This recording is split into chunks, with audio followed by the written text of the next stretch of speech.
Hello friends, कैसे हैं आप लोग। आशा करता हूँ कि आपका जो एग्ज़ाम चल रहा है वो बहुत अच्छा से बीत रहा होगा।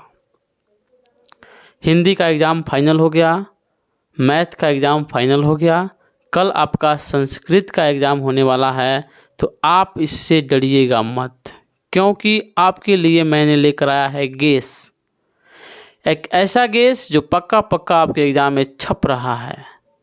यानी कालिदास का नाम सुना है ना, कालिदास। और दूसरा कौन है बता दीजिए आप। एक कालिदास हो गए, और दूसरा कौन सा लेख है जो निबंध है जो आपके एग्जाम में आ रहा है। सब कोई जानता है कि कालिदास आएगा, लेकिन कालिदास में ये भी दे सकता है, कालिदास हटा करके कह देगा प्रिय कवि। तो प्रिय कवि कह देगा तब भी आपको क्या करना है, कालिदास को ही प्रिय कवि मानना है। अगर कह दिए अस्माकम प्रिय कवि तभी कालिदास। यानी 3-4 तरह से पूछेगा ना तो कालिदास। कालिदास के अलावा और किसी पे आ गया प्रिय कवि तो कालिदास, प्रिय टीचर आ गया, प्रिय कुछ करके आ गया, तो क्या करना है, कालिदास का ऐसे लिख देना है, निबंध लिख देना है। जहाँ जहाँ कालिदास होगा ना उसको हटा करके, और जो कुछ पूछा है प्रिय टीचर पूछा है, टीचर का वहाँ पे लिख देना अध्यापक। आपका अध्यापक का लेख क्या हो जाएगा, निबंध तैयार हो जाएगा। एक ट्रिक है, क्योंकि ये 8 नंबर में आता है तो आपको छोड़ना नहीं ना है। तो पहला क्या होगा, कालिदास। दूसरा क्या हो जाएगा, रामायण। रामायण पे लेख आ रहा है जी, रामायण पे लेख आ रहा है पक्का। अगर अयोध्या के बारे में पूछ दे तो अयोध्या पे भी पूछे, चाहे कुछ पूछ देना अयोध्या के बारे में, सीता के बारे में, राम के बारे में, लक्ष्मण के बारे में, तो रामायण में जो बता रहे हैं आपको उस ऐसे को लिख देना है। ठीक है ना, 2 गेस हो गया। आपका तीसरा चीज आ रहा है जो हम बताए हैं ना पत्र लेखन में, कि अपने मित्र को अपने जन्मदिन समारोह के सम्मिलित होने के लिए निबंधन पत्र संस्कृत में लिखना है।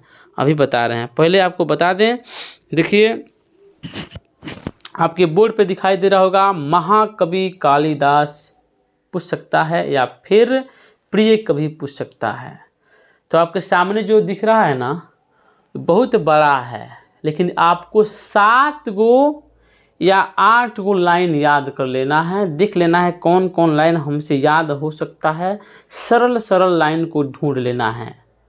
अगर इसमें से याद नहीं करना चाहते हैं तो आपको जहाँ से मन करे तहाँ से याद कर लीजिएगा, लेकिन कालिदास के बारे में याद कीजिएगा।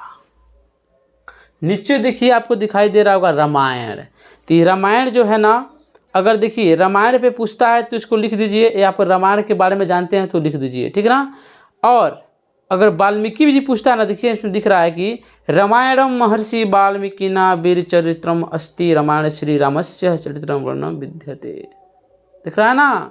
तो देखिए दोस्तों इसमें क्या करना है आपको, अगर वाल्मीकि पे पूछता है ना, देखिए वाल्मीकि इसमें है ना, तो वाल्मीकि पर भी तर जाएगा ये निबंध, ठीक ना, वाल्मीकि पर भी हो सकता है, ठीक ना। अच्छा, अब बताए हैं ना आपको कि कालिदास छोड़ के अगर प्रिय अध्यापक पर पूछ देता है तब क्या कीजिएगा, अपारे काव्य संसारे अनेका महाकाव्य विराजन्ते तेसु। कालिदास जो है ना, तो इस कालिदास को हटा करके अध्यापक लगाना है। तेसु अध्यापक अस्माकं प्रिय अध्यापक वर्तते, यहाँ कवि थोड़ा करेंगे, अध्यापक कर देंगे। संस्कृत काव्येषु कालिदासस्य है ना अध्यापकस्य लिख देना। उपमलाकार प्रसिद्ध अस्ति तस्य नाट्यकृते अभिज्ञान शकुंतलतम। मतलब क्या है, नाट्यकृत में क्या था, अभिज्ञान शकुंतलम जो था, शकुंतला के बारे में बताए थे वो बता रहा है। विश्व विदिता, विश्व में क्या है, विवादित है। इसके बारे में कुछ कुछ इधर उधर करके आप टीचर अध्यापक के बारे में लिख सकते हैं, ठीक ना।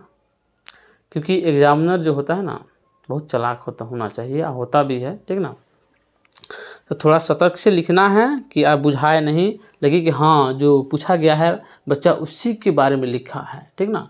इसके बाद आपको बोर्ड पे दिखाई दे रहा होगा, अपने मित्र को अपने जन्मदिन समारोह में सम्मिलित होने के लिए निमंत्रण पत्र लिखना है। तो देखिए दोस्त को बुलाइए या किसी को बुलाइए, अध्यापक को बुलाइए या कुछ ही बुलाइए, मैंने दोस्त समारोह जितना भी होता है ना, या जन्मदिन की बधाई देना है, अपने मित्र को विवाह पे बुलाना है, यानी जो कुछ उत्सव होता है उसके बारे में पूछ दें तो प्रिय मित्र विवेक, मित्र को दुश्मन थोड़ा बनेगा, प्रिय मित्र लिखबे करिएगा ना, तो यहाँ लिखिएगा प्रिय मित्र विवेक या प्रिय मित्र कुच्छो मधुर स्मृत्य, ठीक है ना। उसके बाद देखो शुभ समाचार यत् अस्मिन् वर्षे मम जन्म दिवस आगामी सोमवासरे भविष्यति, है ना। तो इस प्रकार आपको क्या करना है, अगर आपको नहीं आता है ना उसको हिंदी में लिख दीजिए, हिंदी में लिखने के बाद क्या कर दीजिए, देखिए इसमें जन्म दिवस है ना, तो जन्म दिवस है ना। जहाँ कुछ नहीं आता है, मान लीजिए कि आपको क्या बताएं हम, पूज्याया लिखा है ना, विसर्ग दे दो या म देकर हलंत दे दो, न देकर हलंत दे दो। हिंदी में लिखो अब म देकर हलंत दो, न देकर हलंत दो, और जहाँ जहाँ लगे वहाँ विसर्ग दे दो, आपका संस्कृत क्लियर हो जाएगा बच्चों, ठीक है ना।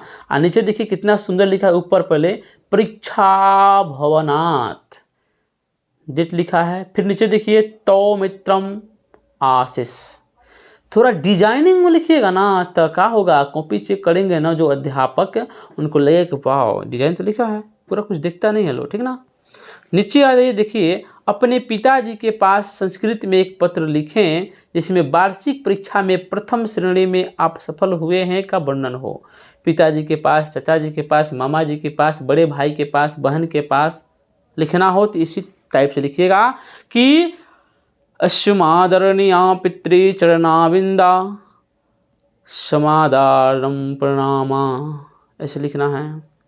अत्र अहम कुशलम तत्र अस्तु समाचार विदम, देखिए विदम द के ऊपर बिंदु दिया है ना, उसका मतलब क्या होता है, विदम म होता है तो मध्य कल हंत दीजिए, या नहीं देना है तो द के ऊपर बिंदु चिपकाइए। यतमम वार्षिक परीक्षाया परिमाणा प्रकाशित भवानी गत्वा प्रसन्न भविष्यति, दिख रहा है बोर्ड पर ना।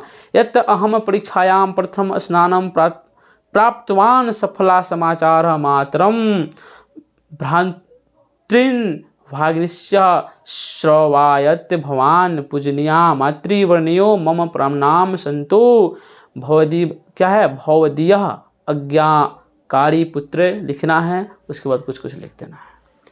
ये जो टाइप का एक लिखना है, दो बनाना है, इसमें से एगो पूछेगा, अगला पूछेगा आपसे, देखिए नामांकन प्रपत्र प्रदान करने के लिए विद्यालय प्रधान को एक आवेदन पत्र संस्कृत में लिखने को बोलेगा। देखिए नामांकन के लिए पूछे या फिर और टाइप से पूछ सकता है, बहुत टाइप से, तो इसी को आप चिपका दीजिएगा, ठीक ना। कुछ पूछे तो कहा प्रधानाध्यापक पूछा है ना आवेदन, देखिए विषय वस्तु को चेंज कर दीजिए, सेवायाम प्रधानाचार्य उच्चतर विद्यालय वैशाली, आपका जो एडमिट कार्ड होगा ना, आपका स्कूल का नाम लिखा होगा, आप यहाँ पे क्या लिखिएगा, उच्चतर विद्यालय जो नाम लिखा होगा उसको लिखिएगा। महास्या सब में रहेगा सविनम्र निवेदन यत अस्मिन् बोर्ड, देखिए बोर्ड के बारे में लिखा है ना, तो बोर्ड के बारे में भी जो चीज़ पूछे जिसके बारे में उसको यहाँ पर लिखना है, हिंदी में लिख देना है।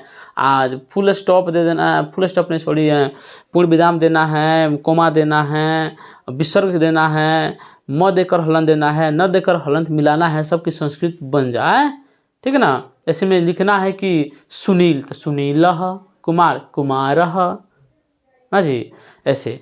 अब देखिए 7 दिन 50 दिन 2 दिन 3 दिन कुछ भी पूछ दे तो नीचे वाला है कि 7 दिनों की छुट्टी के लिए प्रधानाध्यापक के पास संस्कृत में आवेदन लिखिए। श्रीमंत प्रधानाध्यापक महोदय दयानंद विद्यालय कटियाहार, यहीं पे नाम लिखा है ना। सम्माननीयः सविनय निवेदनम यत् अहम दिन चतुष्टयात् ज्वराक्रांत्योऽस्मिन् अतः विद्यालयम् आगन्त्यः पठितुं सर्वथा असमर्थोऽस्मिन् निवेदनं 7 दिनानाम् अवकाशं यत् दर्शनम् अशास्ये मदीयं प्रार्थ्ये स्वीकृत्यम् अनुग्रहीष्यन्तीति भवश्चेतः रमेशः, दिया रमेशः दिया ना। इसी प्रकार से लिखना है, कुछ पूछे ना ऐसे में, इसमें से एगो याद कर लीजिए प्रधानाध्यापक के पास दिखाया गया है, एगो नामांकन पत्र याद कर लीजिए, इसमें से एक जन्मदिन समारोह में याद कर लीजिए, और पिता के पास एक पत्र है उसको याद कर लीजिए। यानी एक और इसमें से याद कर लीजिए, कुछ पूछे ना इसी को चिपका दीजिए, सस्ता उपाय है, पक्का नंबर मिलेगा। ठीक है, कल संस्कृत का एग्ज़ाम देकर आइए, मज़े से कीजिए। लेकिन देखिए हमारे पास थोड़ा टाइम कम था, इसीलिए हम दोनों को ट्रिक मतलब गेस कर पाए। अगला कोशिश करते हैं कि हम 100 नंबर का गेस बनाएं, लेकिन टाइम कम है। इसके बाद वाले एग्ज़ाम में तो हम तहलका मचाने वाले हैं। ठीक है ना, तो चलिए आज के लिए इतना ही, कल फिर मिलते हैं। जय हिंद, जय भारत।